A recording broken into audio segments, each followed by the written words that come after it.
আসসালামু আলাইকুম। আজকে আমি আপনাদের সাথে আমার খুব পছন্দের একটা রেসিপি শেয়ার করব। আর আজকে আমি আপনাদের রান্না করে দেখাবো আলু দিয়ে ঝাল ঝাল গরুর মাংস কষা। তো আমার মতো আপনাদেরও কাছে এই রেসিপিটা অনেক ভালো লাগবে। সো আর কথা না বাড়িয়ে চলে যাই রান্নায়। গরুর মাংস রান্না করার জন্য আমি একটা প্যানে দিয়ে দিলাম তেল। তেলটা আমার হালকা গরম হয়ে গেছে। এখন আমি তেলের ভিতর দিয়ে দিচ্ছি 2 কাপ পেঁয়াজ কুচি। পেঁয়াজটা আমি ভেজে নেব। পেঁয়াজটা যখন হালকা ব্রাউন কালার হয়ে যাবে, এখন আমি এতে দিয়ে দিচ্ছি কিছু গরম মশলা, দারচিনি, এলাচ, লবঙ্গ, 5 থেকে 6টা তেজপাতা দিয়ে আমি পেঁয়াজের সাথে গরম মশলাটা ভেজে নিচ্ছি। গরম মশলাটা ভাজতে ভাজতে যখন গরম মশলা থেকে একটা ফ্লেভার বের হবে, এখন আমি এতে দিয়ে দিচ্ছি অল্প পরিমাণে পানি, যাতে গরম মশলার পেঁয়াজটা পুড়ে না যায়। এরপর আমি এক এক করে মশলাগুলো দিয়ে দিচ্ছি। প্রথমে দিয়ে দিলাম আদা বাটা, এরপরে দিয়ে দিলাম রসুন বাটা, দিয়ে দিচ্ছি জিরা বাটা, দিয়ে দিলাম 2 চামচ ধনিয়ার গুঁড়া, এরপরে দিয়ে দিলাম বাদাম বাটা, দিয়ে দিচ্ছি 2 চামচ টক দই, এরপরে দিয়ে দিচ্ছি পরিমাণ মতো লবণ, আর দিয়ে দিলাম পরিমাণ মতো হলুদের গুঁড়া আর মরিচের গুঁড়া। মরিচের গুঁড়াটা আমি একটু বেশি পরিমাণে দিয়ে দিলাম, যেহেতু আমি আজকে ঝাল ঝাল করব, সেজন্য আমি মরিচের পরিমাণটা একটু বেশি দিয়ে দিচ্ছি। এরপরে দিয়ে দিলাম 2টা টমেটো, যেটা আমি এরকম ছোট ছোট কিউব করে কেটে নিয়েছিলাম। এখন আমি মশলাটা কষিয়ে নিচ্ছি।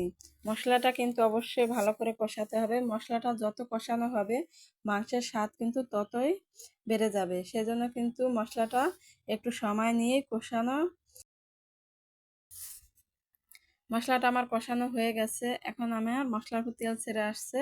এখন আমি এতে দিয়ে দিচ্ছি গরু মাংস, যেটা আমি আগে ধুয়ে পরিষ্কার করে পানি ঝরিয়ে নিয়েছি। এখানে আমি কিন্তু 2 কেজি গরু মাংস নিয়েছি। সেই অনুযায়ী আমি মশলাগুলো দিয়ে দিলাম। মশলার সাথে এখন আমি গরু মাংসটা ভালো করে মিশিয়ে একটা ঢাকনা দিয়ে ঢেকে দিচ্ছি। কিছুক্ষণ পরে আমি ঢাকনাটা উঠিয়ে মাংসটা নেড়ে দিচ্ছি।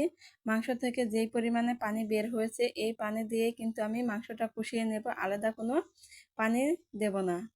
এখন আমি আবারও ঢাকনা দিয়ে ঢেকে দিচ্ছি, যাতে মাংসটা পুরোপুরিভাবে কষিয়ে নেওয়া যায়।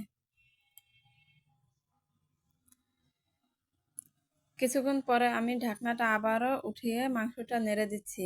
মাংসটা কষাতে কষাতে যখন মাংসের কালার চেঞ্জ হয়ে আসবে এবং মাংসের উপর তেল চলে আসবে, তখন বুঝতে হবে যে মাংসটা ভালো করে কষানো হয়ে গেছে। এখন আমি মাংসের ভিতর দিয়ে দিচ্ছি 8 থেকে 10টা টুকরো করা আলু। যেহেতু আমি আলু দিয়ে আজকে মাংস রান্না করব, সেজন্য আমার আলু দিয়ে মাংসের সাথে ভালো করে কষিয়ে নিচ্ছি। আলুর সাথে মাংসটা কষানো হয়ে গেছে। এরপর আমি মাংসের ভিতর দিয়ে দিলাম গরম পানি।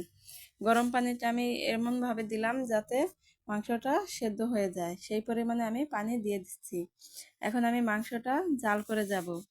যারা আমার চ্যানেলটা সাবস্ক্রাইব করেছেন তাদেরকে অসংখ্য ধন্যবাদ। আর যারা আমার চ্যানেলটা সাবস্ক্রাইব করেননি, অবশ্যই আমার চ্যানেলটা সাবস্ক্রাইব করে বেল বাটনে ক্লিক করে দেবেন আমার পরবর্তী ভিডিও নোটিফিকেশন সবার আগে পাওয়ার জন্য। তরকারিটা জাল করতে করতে যখন তরকারিটা টেনে এরকম ঘন হয়ে আসবে, এখন আমি এতে দিয়ে দিচ্ছি ফ্লেভারের জন্য 8 থেকে 10টা কাঁচামরিচ আর 1 কাপ পেঁয়াজ বেরেস্তা।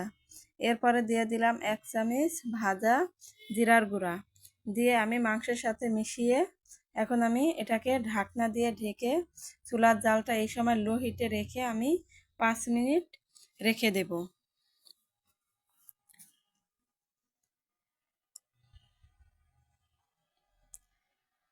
5 মিনিট পরে ঢাকনাটা উঠিয়ে আপনাদের দেখিয়ে দিচ্ছি মাংসটা কীরকম কালার হয়েছে। অসম্ভব সুন্দর একটা কালার হয়েছে এবং একদম লোভনীয় লাগছে। এখন আমি গরম গরমে পরিবেশন করে নিচ্ছি। আশা করছি আমার আজকের রেসিপি আপনাদের ভালো লেগেছে। আর যারা এরকম মাংস খেতে পছন্দ করেন, তাদের কাছে রেসিপিটা অনেক ভালো লেগেছে। যদি ভালো লেগে থাকে তাহলে অবশ্যই বাসায় একবার ট্রাই করবেন।